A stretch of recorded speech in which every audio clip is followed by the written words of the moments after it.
नमस्कार दोस्तों, स्वागत आप सभी का मेरे YouTube channel Mayank study point पे। और मैं हूँ आपका होस्ट मयंक साव और आज का मेरा वीडियो इकोनॉमिक्स का है, जिसके अंदर आज हम लोग बात करेंगे degrees of price elasticity of demand के बारे में।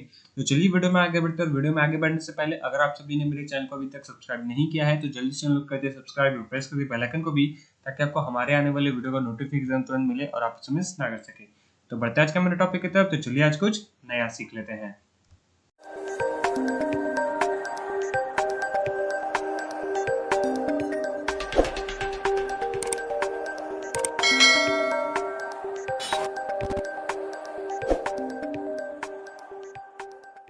तो दोस्तों, जैसे कि मैंने आपको बताया कि आज के इस वीडियो में हम लोग degrees of price elasticity of demand के बारे में जानेंगे और साथ में जानेंगे इसके कितने सारे टाइप्स होते हैं। तो शुरू करते हैं degrees of price elasticity of demand के बारे में। तो elasticity of demand may be defined as the percentage change in quantity demand to the percentage change in price। यहाँ पे प्राइस इलास्टिसिटी ऑफ डिमांड क्या बताता है कि ये उस चीज को बताता है जो परसेंटेज चेंज क्वांटिटी डिमांड में हुआ है, जो किसी डिमांड में कुछ परसेंट का चेंज हुआ है, सेम चेंजेस उसी परसेंट का उस कमोडिटी के प्राइस में भी होगा।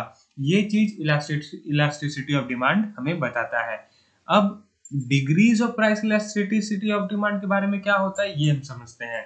इसमें क्या डिफरेंट होता है? तो दोस्तों, इसके अंदर वो चीज डिफरेंट होता है जैसे कि हर आदमी का कोई एक प्रोडक्ट जो होता है वो जरूरी होता है, उसके लिए कुछ वो कोई दूसरा प्रोडक्ट जरूरी होता है। तो उसमें अगर उस प्रोडक्ट का प्राइस बढ़ रहा है तो उसमें उसका डिमांड डिपेंड करता है कि वो डिमांड कर रहा है या नहीं कर रहा। इसमें ऑल ओवर पब्लिक को हम लोग नहीं देख सकते कि अगर किसी जो आदमी कोई ऐसा है जो मेडिसिन के बगैर नहीं जी सकता, तो उसके लिए मेडिसिन जो है वो बहुत जरूरी चीज है सरवाइव करने के लिए। तो अगर उसमें कुछ प्राइस का चेंजेस होता है तो उसका उसमें डिमांड में भी चेंजेस होगा। सभी के लिए यहाँ पे अलग अलग प्रोडक्ट अलग अलग डिमांड क्रिएट करता है, प्राइस क्रिएट करता है।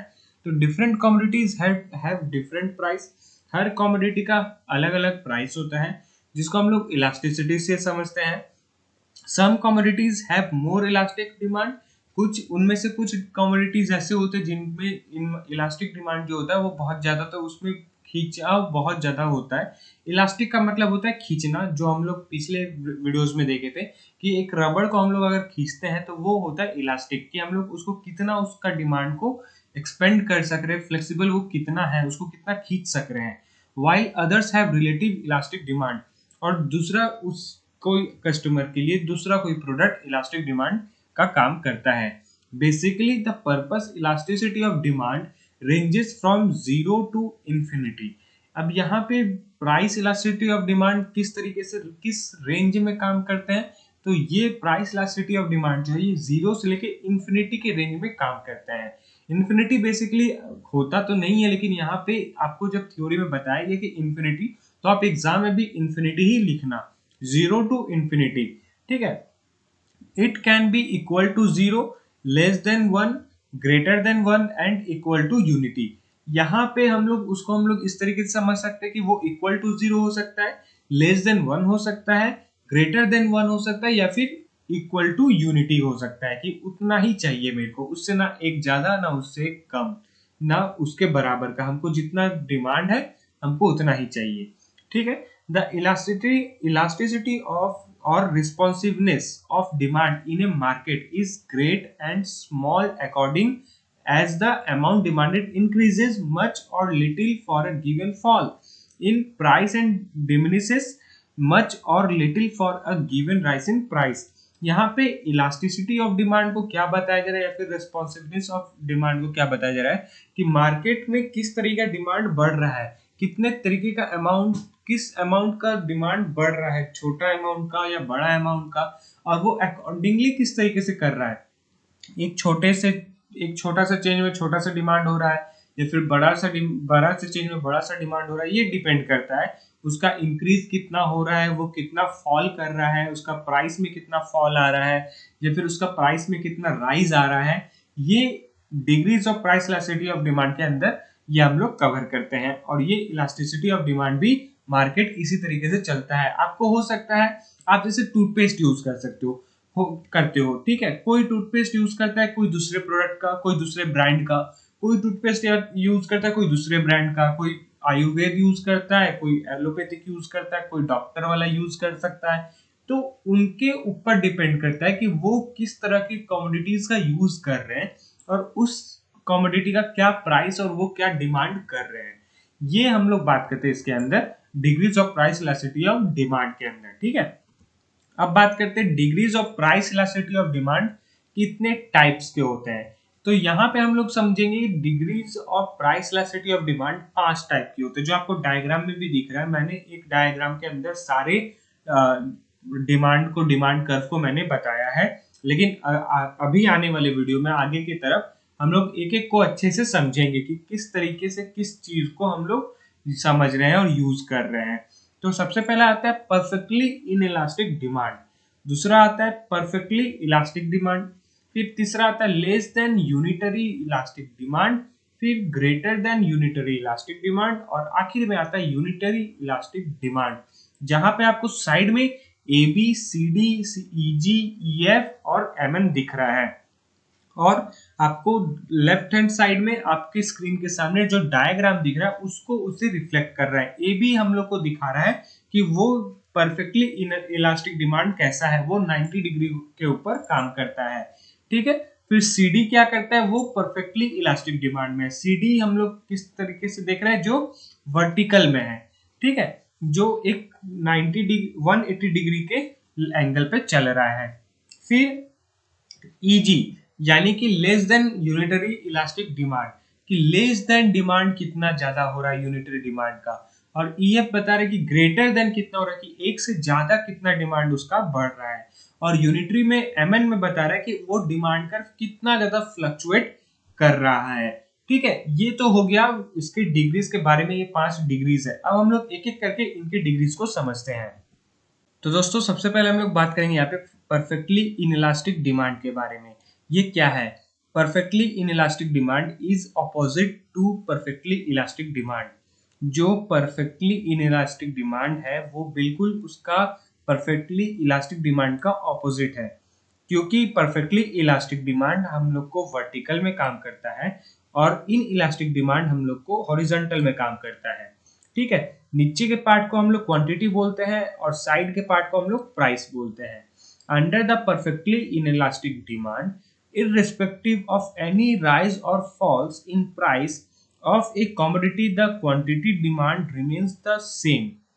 यहाँ पे ये बताया जा रहा है कि इन इलास्टिक डिमांड के अंदर, परफेक्टली इन इलास्टिक डिमांड के अंदर जो भी डिमांड का इररेस्पेक्टिव राइज होता है या फिर फॉल होता है प्राइस के अंदर, और उसका वो डिपेंड करता है उसके कमोडिटी के डिमांड पे कि वो उसका कितना डिमांड कर रहे हैं। अगर किसी प्रोडक्ट का प्राइस राइज हो रहा है तो कमोडिटी का कितना डिमांड बढ़ेगा और कितना सेम रहेगा, ये डिपेंड करता है।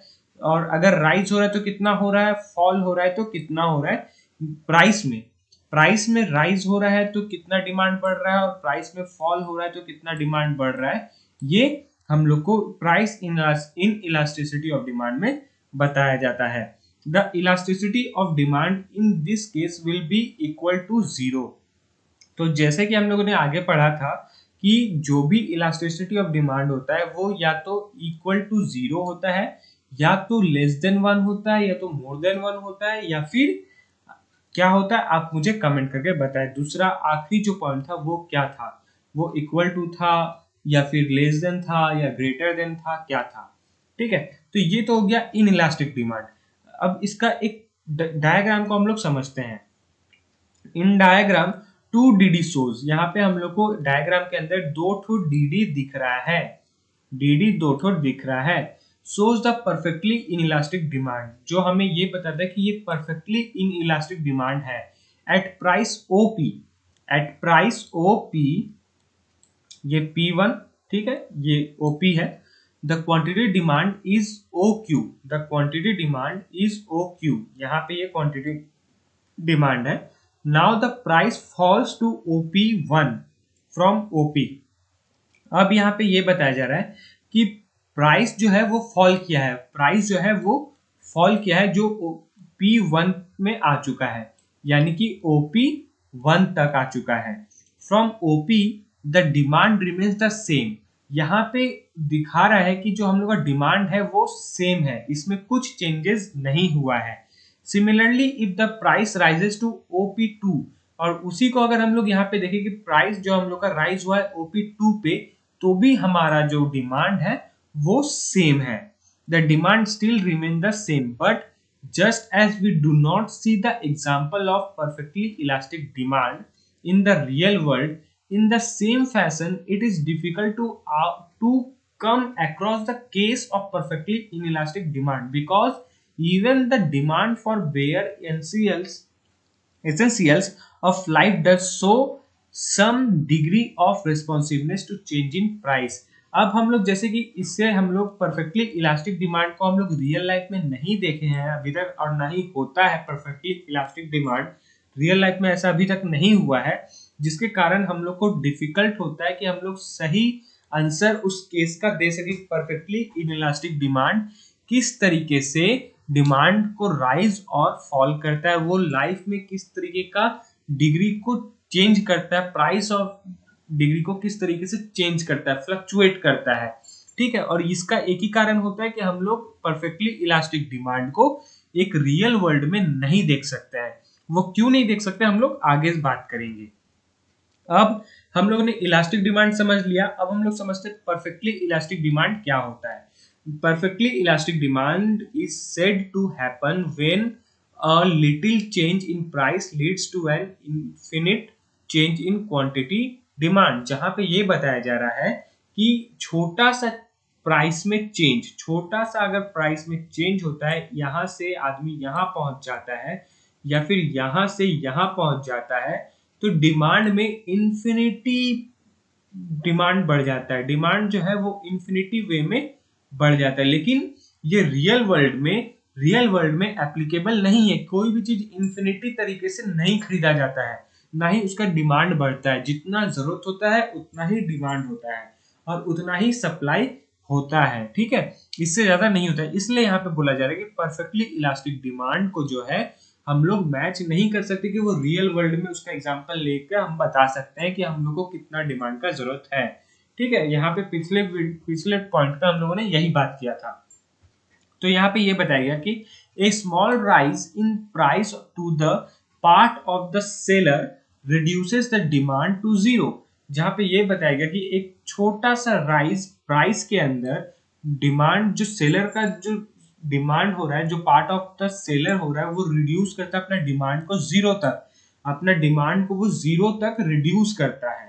In such a case, the shape of the demand curve will be horizontal।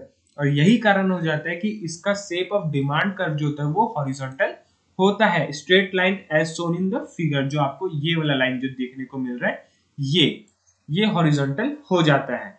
ठीक है, अब बात करते हैं इसका तीसरा पॉइंट, यानी कि unitary elastic demand. The demand said to be unitary elastic when a given proportionate change in the price level brings about the equal proportionate change in quantity demanded। The numerical value of unitary elastic demand is exactly one that is Marshall calls in unit elastic। यहाँ पे इसे हम लोग Marshall calls it unit elastic भी कहते हैं, और इसी के हम लोग न्यूमेरिकल वैल्यू में जब हम लोग किसी चीज को निकालते हैं वो यूनिटरी इलास्टिक डिमांड कहलाता है। ठीक है, कोई भी डिमांड, कोई भी कमोडिटी का जब हम लोग डिमांड न्यूमेरिकल वे में निकालते हैं, एक नंबर के मेथड्स में निकालते हैं, तो वो हम लोग का यूनिटरी इलास्टिक डिमांड कहलाता है। अब ये डिमांड जो है ये greater than one elastic unitary elastic demand है। क्यों? क्योंकि हम लोग जब इसे न्यूमेरिक में निकाल रहे हैं तो यहाँ पे देखने को मिल रहा है कि जो हम लोग का इलास्टिक डिमांड है वो 1% या फिर 0.1% लेकिन कोई 1% वो बड़ा है, ग्रेटर देन 1 हुआ है, तो उसको हम लोग यूनिटरी इलास्टिक डिमांड कहते हैं कि उसका प्राइस लेवल जो है वो बताता है कि इक्वल है या फिर उसका क्वांटिटी डिमांड में चेंज है। ठीक है, तो ये तो था ग्रेटर वाला। अब इसका एक फिगर को अच्छे से एक्सप्लेन करने की बारी है। तो DD demand curve represent unitary elastic demand. तो डीडी डिमांड कर्व जो है वो ये बताता है कि यूनिटरी इलास्टिक डिमांड क्या होता है। This demand curve is also called rectangular hyperbola. आपको एग्जाम में अगर 2 मार्क्स में पूछा जाए कि ये जो यूनिटरी इलास्टिक डिमांड है उसका दूसरा नाम क्या है, what is the second name of unitary elastic demand, then you have to say it was called और it is called, this demand curve is called rectangular hyperbola.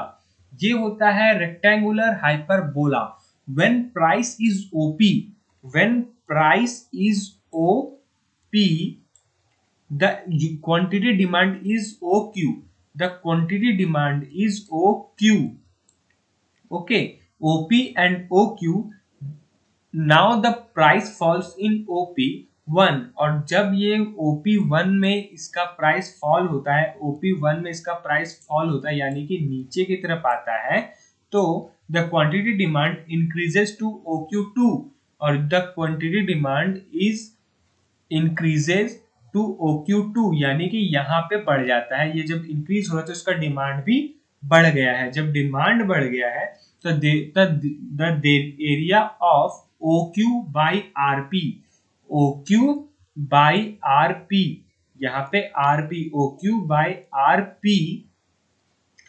Equal to area of OP by SQ2, OP by SQ2। क्यों?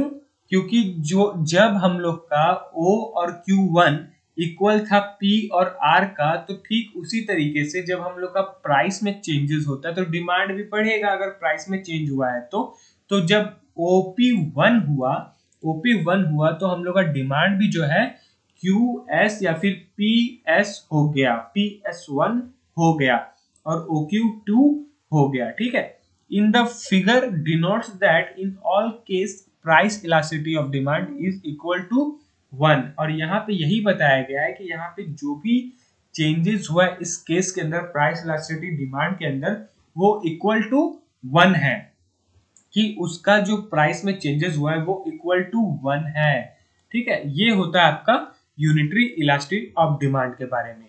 अब हम लोग समझते हैं relatively elastic demand क्या होता है, वो किस तरीके से रेफर करता है। तो relatively elastic demand refers to a situation in a which small change in price leads to a big change. यहाँ पे ये बताया जा रहा है कि रिलेटिवली इलास्टिक डिमांड के अंदर कि किसी भी कमोडिटी का प्राइस में थोड़ा सा भी चेंजेस होता है तो उसका क्वांटिटी डिमांड में कितना ज्यादा चेंज हो जाता है, वो किस तरीके से लीड लेता है, बिग चेंजेस किस तरीके से होता है। In such case elasticity of demand is said to be more than EQ, E greater than 1। जहां पे ये बताया जा रहा है कि कहां पे कौन कौन से ऐसे केसेस होते हैं जहां पे डिमांड जो होता है वो ग्रेटर देन 1 हो जाता है, लेस देन 1 नहीं होता, ग्रेटर देन 1 हो जाता है। This has been shown in figure. यहाँ पे आपको बताया गया है कि जब डिमांड में चेंजेस होता है, क्वांटिटी डिमांड में बड़ा चेंजेस होता है तो वहां पे जो उसका प्राइस है उसका भी चेंजेस देखने को मिलता है, जो एक से ज्यादा होता है तो जो पहले जो डिमांड था उससे काफी ज्यादा डिमांड बढ़ जाता है उसका प्राइस चेंज होने से। In figure DD is the demand curve which indicates that when price is OP the quantity demand is OQ1, OP, ठीक है, OP the quantity demand is OQ1। जो पहले OQ1 का था डिमांड वही पहले P और O और P का था, जितना वो डिमांड चल रहा है, ठीक है। Now the price falls from OP to OP1, और जब यहाँ पे प्राइस में गिरावट देखने को मिला कि OP को OP1 में आना पड़ा, गिरावट आया, तो वहां पे हम लोग को देखने को मिल रहा था quantity demand increases from the OQ1 to OQ2, और वहीं पे जैसे ही P1 में आया प्राइस वैसे ही उसका डिमांड जो है बढ़ गया, Q1 से Q2 हो गया, और जैसे ही Q2 हुआ the demand change more than one change in price, और वहां पे जो है प्राइस में जो है चेंजेस होने के कारण डिमांड में चेंजेस हो गया। इसलिए बोला जा रहा है कि जिस इलास्टिसिटी डिमांड को हम लोग समझ रहे हैं उसमें क्या होता है कि ग्रेटर देन 1 होता है। ठीक है, ये तो था। अब हम लोग समझते हैं रिलेटिवली इनइलास्टिक डिमांड क्या होता है। Under the relatively inelastic demand, a given percentage change in price produce a relatively less percentage change in quantity demand। इसके अंदर क्या हो रहा है, जो इलास्टिक डिमांड है और उसका जो परसेंटेज में चेंज हो रहा है, तो उससे क्या चेंजेस आ रहा है, क्वांटिटी डिमांड में बढ़ रहा है या घट रहा है। तो ऑब्वियसली यहाँ पे बताया जा रहा है इन इलास्टिक में कि घट रहा है, क्योंकि इलास्टिक में हम लोगों ने देखा था कि वो डिमांड बढ़ जा रहा है, यानी कि ग्रेटर देन 1 हो जा रहा है।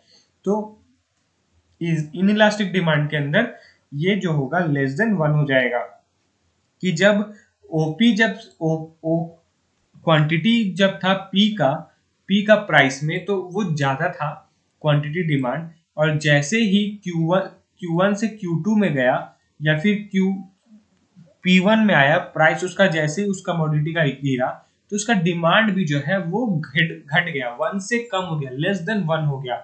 इसीलिए यहाँ पे ये बताया जा रहा है कि इनइलास्टिक डिमांड के अंदर जब परसेंटेज में कुछ चेंज होता है प्राइस के अंदर, तो उसका डिमांड में भी चेंजेस हो जाता है, हो सकता है वो उसका डिमांड में जो है थोड़ा सा रिडक्शन देखने को मिलता है।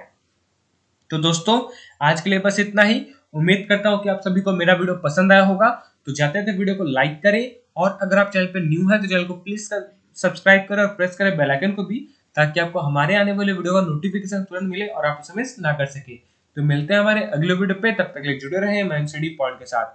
वीडियो को पूरा देखने के लिए आपका बहुत बहुत धन्यवाद।